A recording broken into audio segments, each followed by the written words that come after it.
Las tablas de retención documental y la normatividad internacional para comprender las principales directrices que la normatividad internacional establece sobre la elaboración y aplicación de las tablas de retención documental, es indispensable remitirnos en primer lugar a la norma de descripción internacional archivística ISAT-G.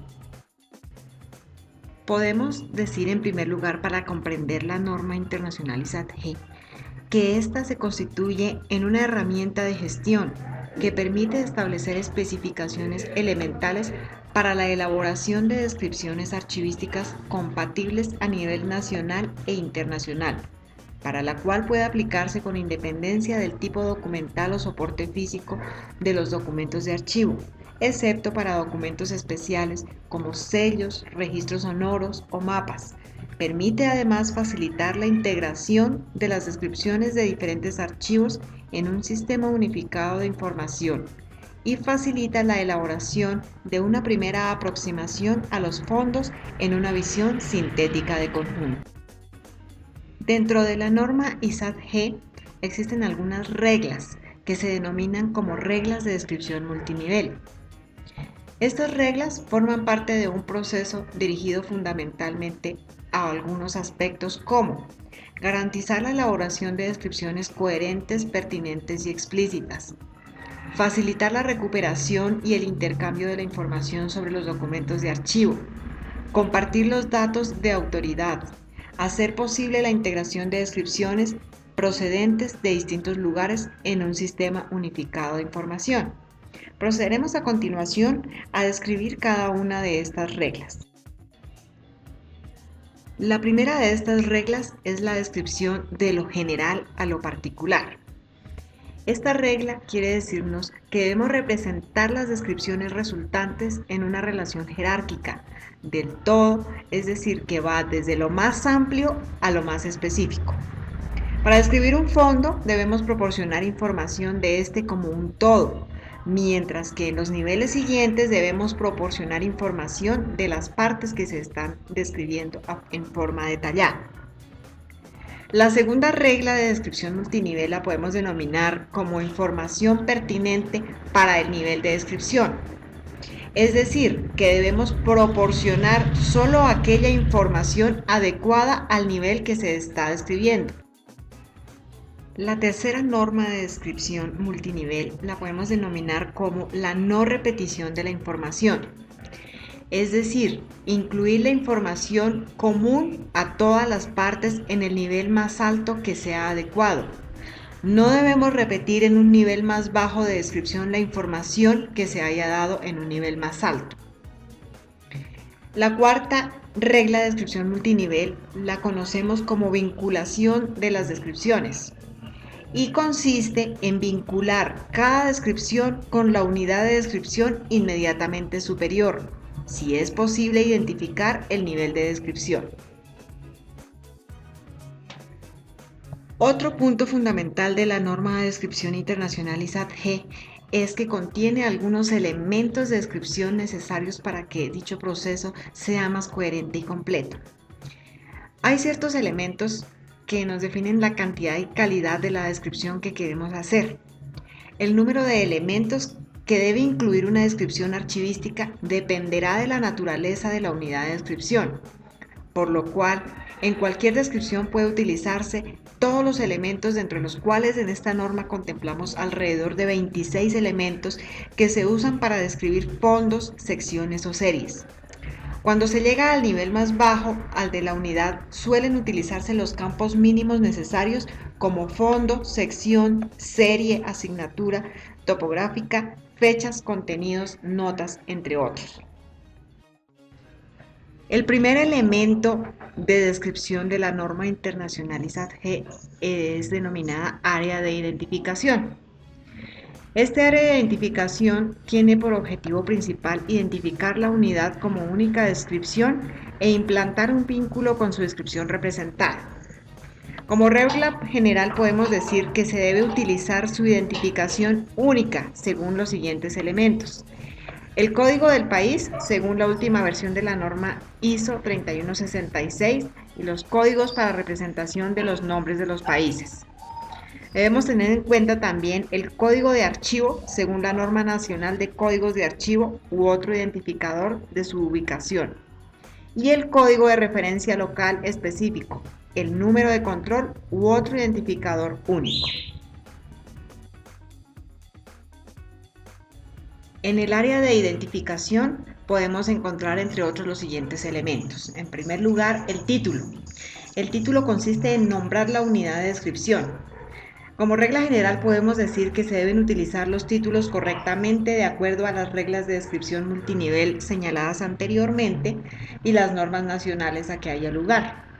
En los títulos se da el caso de que el título es demasiado largo, por lo cual debemos abreviar con la precaución de no perder información importante. Cuando se utiliza un título atribuido, se debe incluir el nivel superior, el nombre del producto. Otro elemento que comprende el área de identificación es la fecha. La fecha se debe identificar e indexar las fechas de las unidades de descripción. Es decir, a cada una de las unidades se les debe consignar al menos uno de los siguientes tipos de fechas. Las fechas en que el productor generó el documento en el ejercicio de sus actividades y las fechas de producción de los documentos, incluyendo todos sus anexos que comprende la unidad documental. Otro elemento que encontramos es el nivel de descripción. El nivel de descripción hace referencia a identificar el nivel de organización de la unidad de descripción, en donde debemos indexar el nivel de la unidad de descripción, como por ejemplo fondo, subfondo, serie, subserie, unidad documental compuesta o unidad documental simple. Y finalmente encontramos también el volumen y soporte de la unidad documental de descripción, es decir, identificar la magnitud de la unidad de descripción, la extensión física o lógica o el soporte de la unidad de descripción, estableciendo la magnitud en metros lineales de las unidades físicas, en cifras árabes y sus unidades de medida.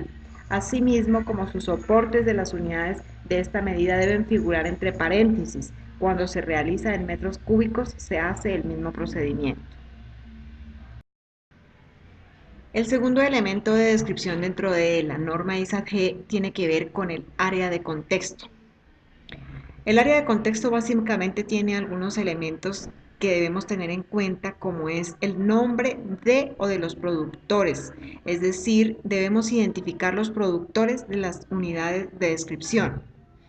El segundo elemento tiene que ver con la historia institucional o reseña biográfica, que consiste en identificar todos aquellos aspectos de la trayectoria de las organizaciones, como las fechas importantes de creación, los logros, el avance en los últimos años, sus fundadores, narrar acerca de sus instalaciones, de los proyectos realizados, de los posibles proyectos a futuro y además información que sea de valor corporativo y que contribuya con la función de la empresa. Otro elemento que se debe tener en cuenta en esta área de contexto es la historia archivística. La historia archivística tiene como punto de partida el suministrar la información sobre la historia que sea apropiada para su autenticidad, integridad e interpretación de la unidad de descripción. En esta debemos tener en cuenta que se deben consignar toda aquella información pertinente a la historia de la unidad de descripción, aquellos datos que corresponden a la historia de la institución, como las fechas de creación de la unidad, los tipos de implementación y migraciones de software, campañas de mejora, entre otros aspectos que revelen información institucional. Y finalmente podemos señalar que hay otros elementos como es la forma de ingreso, que consiste en identificar cuál es el procedimiento para el ingreso de la información o transferencia. En esta se debe ilustrar cuál es el procedimiento que se utiliza para la adquisición de las unidades de descripción y sus fechas, siempre y cuando no sea información confidencial. El tercer elemento de descripción dentro de la norma ISAT-G hace referencia al área de contenido y estructura. Básicamente el área de contenido y estructura contiene algunos puntos que son el alcance y contenido, que hace referencia a suministrar la información necesaria para apreciar el valor potencial a los usuarios de la unidad de descripción. En este punto debemos dar una visión de conjunto y realizar un resumen de contenido de la unidad de descripción.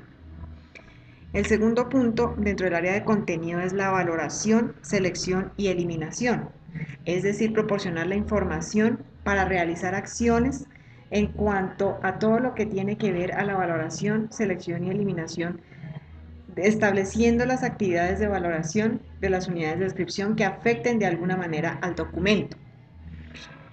También tenemos que tener en cuenta un punto que son los nuevos ingresos, es decir, informar a los usuarios de ingresos complementarios a la unidad de descripción. Y por último, debemos tener en cuenta la organización. En este punto, debemos dar a conocer el manejo, la ordenación y el sistema de clasificación de la unidad de descripción.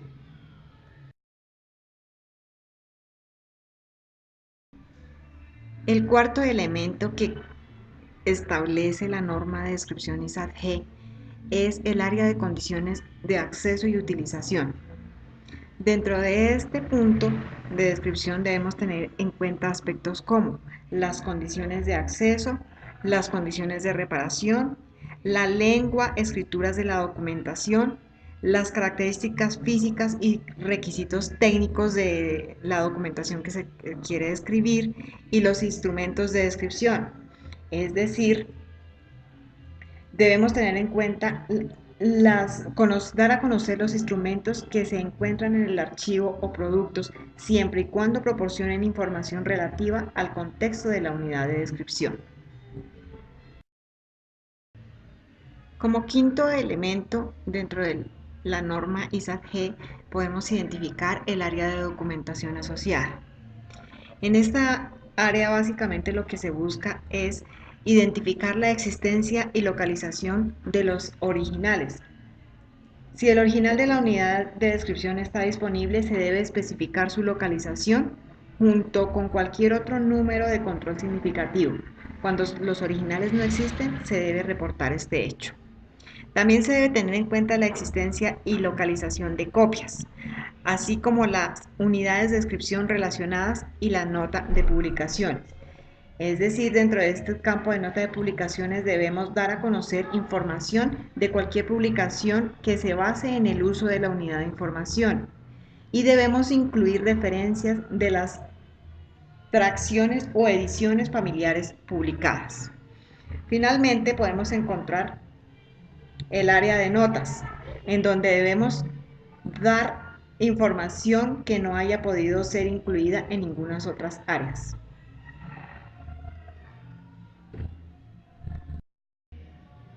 Finalmente, para concluir y abordar cada uno de los elementos que comprende la norma de descripción ISAT-G, podemos mencionar el área de control de la descripción.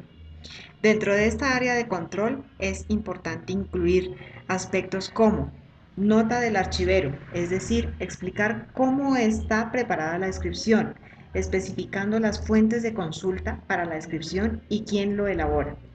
También debemos tener en cuenta las reglas o normas, en donde debemos conocer la normatividad en la que está basada la descripción, consignando las normas y reglas internacionales, nacionales y locales para la descripción.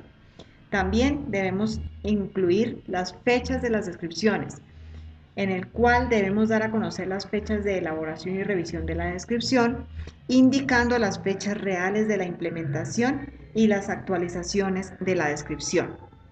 Hasta aquí hemos sintetizado los aspectos más relevantes de la norma ISAT-G, que son fundamentales dentro de un proceso de descripción documental.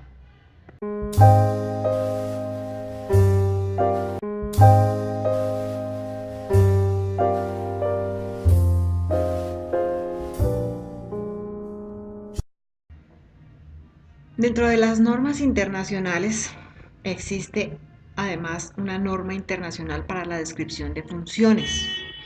Esta es denominada como la norma ISDF, la cual proporciona elementos para identificar las relaciones entre funciones, entre las funciones y los documentos que ellas generan, así como entre las funciones y los productores de archivo. La norma internacional para descripción de funciones proporciona, entre otras cosas, elementos para identificar los documentos generados por las instituciones públicas de acuerdo con sus funciones a fin de facilitar su control y acceso. También nos sirve para elaborar catálogos de funciones para identificar las que duplican responsabilidades en la administración pública. Nos permite identificar la documentación asociada tanto en acervos históricos como acervos administrativos. Esta norma permite describir con base en funciones, permite a los funcionarios de los archivos entender el contexto en el que los documentos fueron creados y les orienta mejor para localizar o solicitar la documentación de su interés. Para continuar con el entendimiento de la normatividad internacional, es pertinente referirnos acerca de la vinculación de las funciones con las instituciones, los documentos de archivo y los otros recursos. En este punto, se busca identificar los recursos archivísticos relacionados o establecer el vínculo entre la descripción de la institución que custodia los fondos con la descripción de los recursos archivísticos relacionados cuando estos existan. Se identifican, entre otros aspectos, el título e identificador del recurso archivístico, la descripción de la relación, las fechas de la relación, las formas autorizadas del nombre e identificador del registro de autoridad relacional. Continuando con el recorrido de las normas internacionales de descripción de archivos, debemos mencionar otra norma de gran interés en nuestra temática, que es la Norma Internacional para Describir Instituciones que Custodian Archivos, o norma ISDH. Esta norma proporciona las reglas generales para la normalización de la descripción de instituciones que conservan fondos de archivo y permite asimismo proporcionar directrices prácticas para identificar y contactar con las instituciones que detentan los fondos de archivos y acceder a los mencionados fondos y a los servicios que la institución ofrece.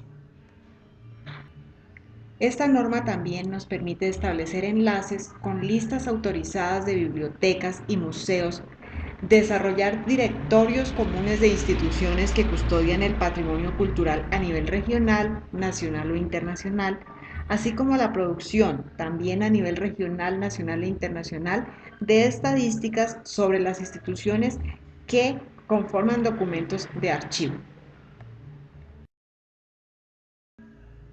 El principal objetivo de esta norma es el de facilitar la descripción de aquellas instituciones cuya función primordial es la conservación de los documentos de archivo y de su difusión al público en general. No obstante, otras entidades como instituciones culturales, bibliotecas, museos, familias o individuos pueden custodiar documentos de archivo. Esta norma o parte de sus elementos se puede aplicar, por lo tanto, a toda entidad que proporcione acceso a los documentos de archivo que conserva o alberga.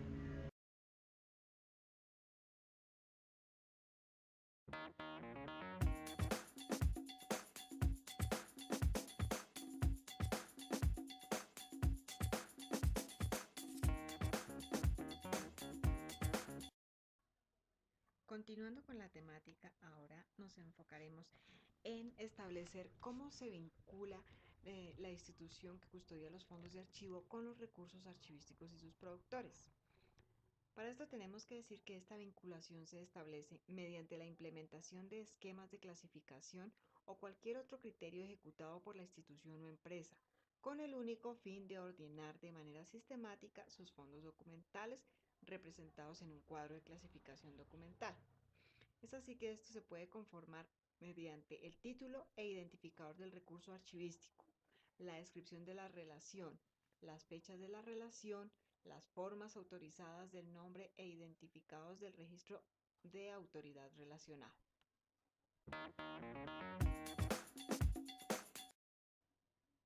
Para entender un poco en qué consiste el manual del archivero en cuanto al manejo de los documentos electrónicos, tenemos que tener claridad acerca del concepto de documento electrónico.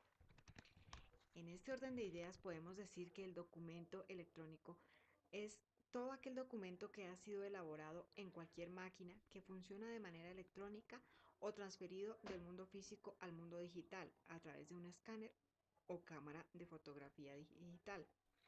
El documento electrónico posee algunas características particulares. Las más importantes que podemos resaltar son autenticidad, integridad, fiabilidad. Dentro de la estructura del documento electrónico podemos mencionar como parte inicial los datos de contenido. Los datos de contenido básicamente hacen referencia al formato utilizado para la producción de documentos en PDF o PDF-A, el cual combina capacidades del formato PDF con la solidez y confiabilidad para ser almacenados a largo plazo. Una de las características de este formato es que el texto sigue siendo texto. De esta manera se puede realizar las búsquedas por contenidos a la vez que conserva su estado inalterado. Por último, este formato admite las firmas digitales con un número mínimo de requisitos sin que éstas puedan alterar su compatibilidad con el estándar. La segunda parte del documento electrónico es la firma. De acuerdo con lo establecido en la Ley 527 de 1999, en la cual se establece que cuando una norma exija la presentación de una firma digital en un mensaje de datos, este requisito quedará satisfecho si se utiliza un método que permita identificar al creador del documento y que el contenido cuente con su aprobación. Este método debe ser confiable, apropiado para el propósito por el cual el mensaje fue generado o comunicado. Hay dos clases de firmas, la firma electrónica y la firma digital. Y por último tenemos el tercer elemento del documento electrónico, que son los metadatos. De acuerdo con la norma UNE ISO 23081, los metadatos son información estructurada o semiestructurada que facilita la creación, registro, clasificación, acceso y conservación a largo tiempo de los documentos. Estos pueden contener una gran cantidad de información, la cual puede autentificar, identificar y contextualizar los documentos. Dentro de los requisitos e implicaciones de la conservación podemos afirmar que el objetivo general de la conservación es el mismo para los documentos electrónicos que para los documentos en papel o en otro soporte adicional. Pero las especiales características de los documentos electrónicos y en concreto su relativa fragilidad y susceptibilidad al cambio determina que algunos aspectos de la conservación tengan mayor importancia y urgencia. Se presume que las razones de conservación de los documentos pueden ser su valor probatorio, su posible utilización, tanto de los documentos como de la información que contienen, teniendo cuidado de no infringir ningún límite legal sobre la reutilización de la información. En este orden de ideas no estamos hablando únicamente de la conservación permanente de documentos electrónicos, sino de su conservación a largo plazo. Esto incluye la conservación permanente, como la apropiada para una institución del tipo de un archivo nacional. Pero también la conservación para periodos determinados de tiempo supera con mucho la vida del software y del hardware utilizados para crear los documentos, como documentos personales que pueden conservarse 75 o 100 años después de su creación, o más según lo establezca la ley.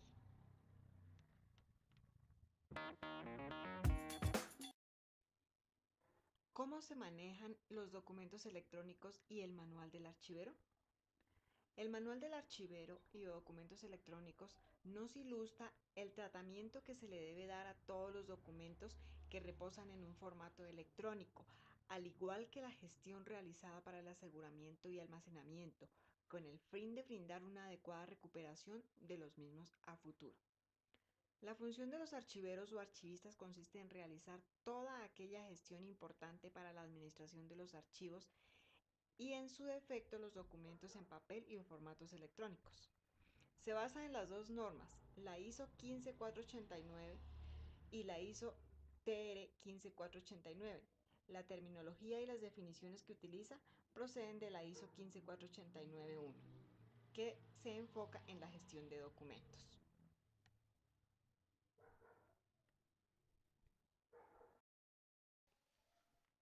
La conservación a largo plazo.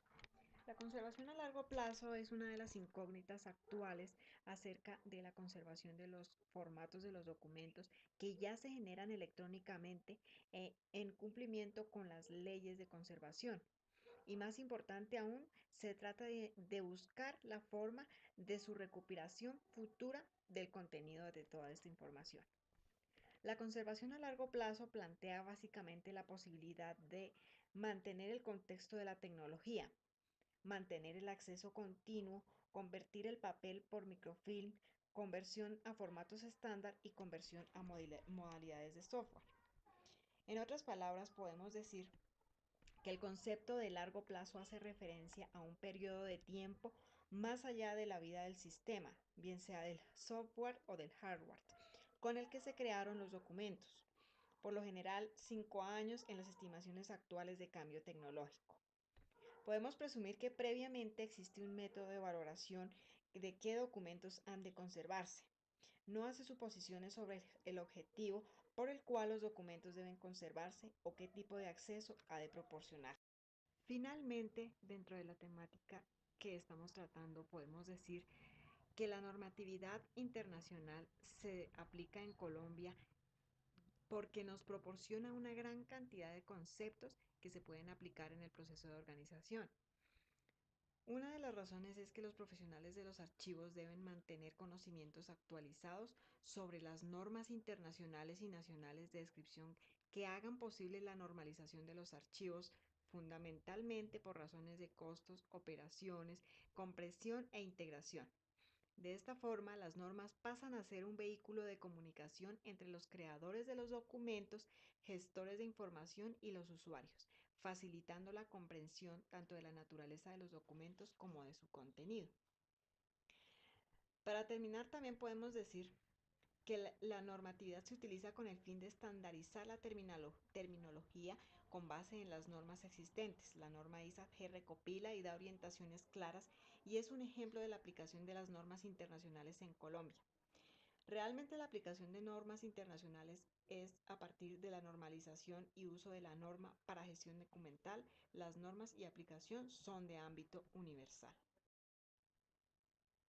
Bueno, a todos muchas gracias por su atención. Hasta aquí hemos presentado el recuento de la normatividad internacional en archivística, su aplicación en Colombia, su influencia en la elaboración y aplicación de tablas de retención, así como en otros ámbitos dentro de los procesos de organización documental, tanto en el documento físico como en el documento electrónico, el cual esperamos haya sido de utilidad dentro de la formación académica y nos haya aportado nuevas bases sólidas dentro de nuestro proceso de aprendizaje. A todos muchas gracias por su atención.